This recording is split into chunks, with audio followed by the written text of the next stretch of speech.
Moi, je suis arrivé ici en 58.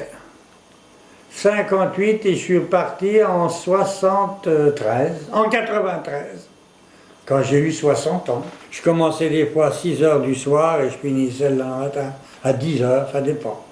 Parce que j'avais beaucoup de casquettes là-dedans. C'est moi qui... Bon, ben, il y avait la réception évidemment, mais c'est moi qui recevais les clients. Je les connaissais tous. J'avais un costume couleur curé. Gris, oui. Gris curé, j'avais un costume gris curé, une cravate grise aussi. J'avais qu'un truc qui changeait, c'était là-haut, sur les écussons sur la veste. Parce que c'était tout petit, hein, c'était pas un grand hôtel. C'était un hôtel, c'était des grandes chambres, parce que ça, dans le temps, c'était pas comme maintenant. Il y avait une grande chambre, par exemple, la chambre numéro 8, il y avait 2 lits d'1,40 m, hein, plus un petit lit d'enfant, et il y avait une salle de bain comme la nôtre. Hein.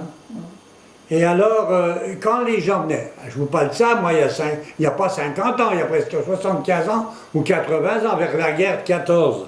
Alors là, les gens louaient un lit. Vous comprenez?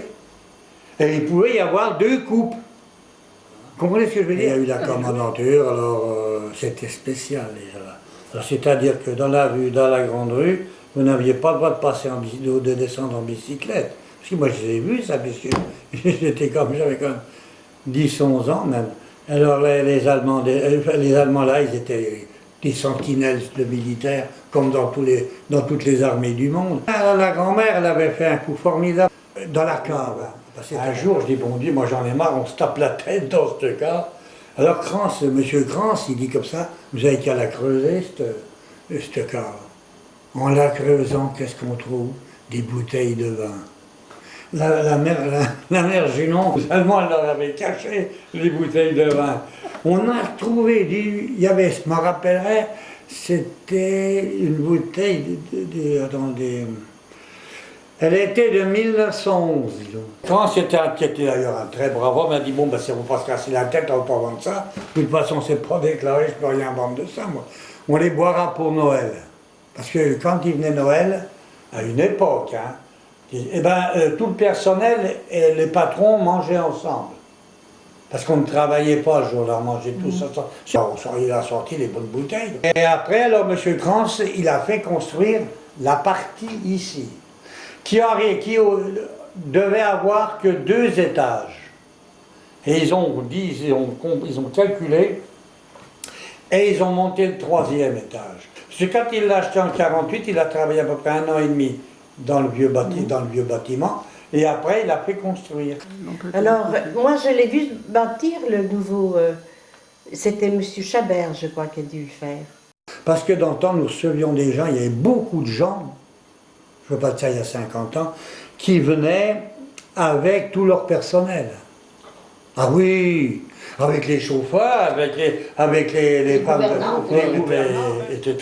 Et attends, je me rappellerai, c'était table 6.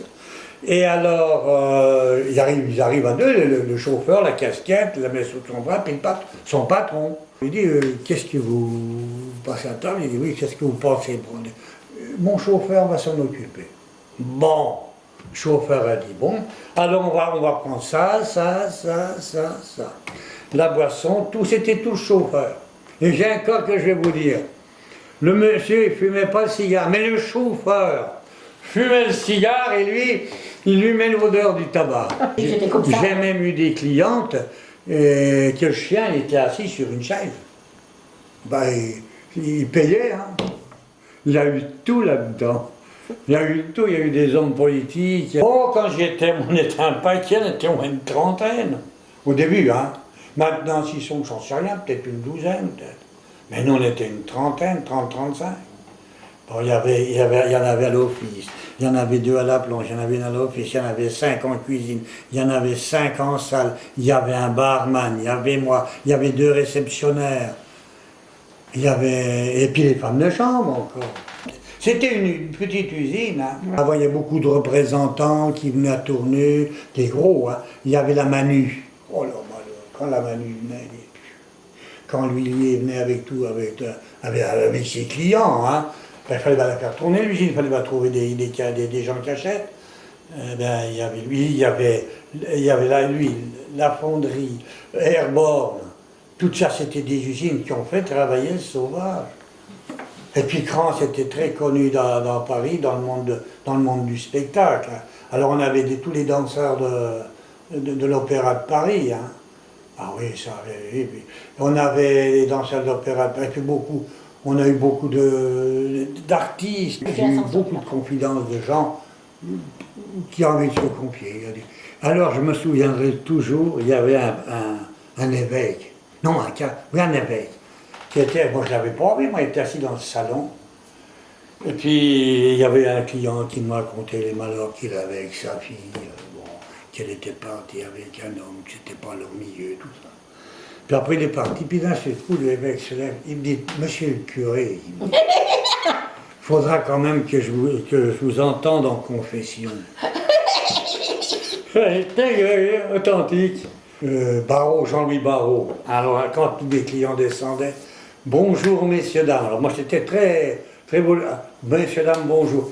Votre voiture est sortie, tout est. Avez-vous pris le petit déjeuner? Enfin, puis alors, d'un seul coup, je ne l'avais pas vu non plus, lui. Il me vient pousser quand il avait une voix. Il m'a dit, mais Serge, tu es dans ton théâtre. Tu es dans ton théâtre.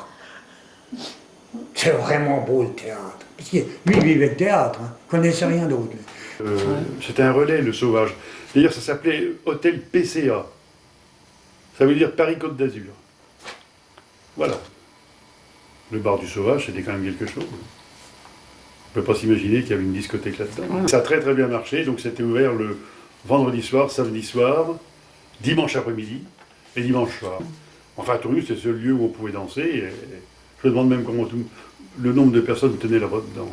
Ah, bon, moi j'ai eu Peter Ustinov qui est venu, j'ai eu Guy Béard à l'époque, j'ai eu tous les compagnons de la chanson, et j'ai eu Johnny Hallyday. Qui est venu chanter à Tournus. Ah ben qui est venu chanter à Tournus, Johnny Hallyday, je l'ai eu une fois. Et il est revenu un jour, il est passé un jour, il s'est arrêté au bar boire un coup. Et quand il est venu chanter à Tournus, il a dansé au bar du Sauvage, qui était ouvert à ce moment-là, et il a fait une démonstration de twist.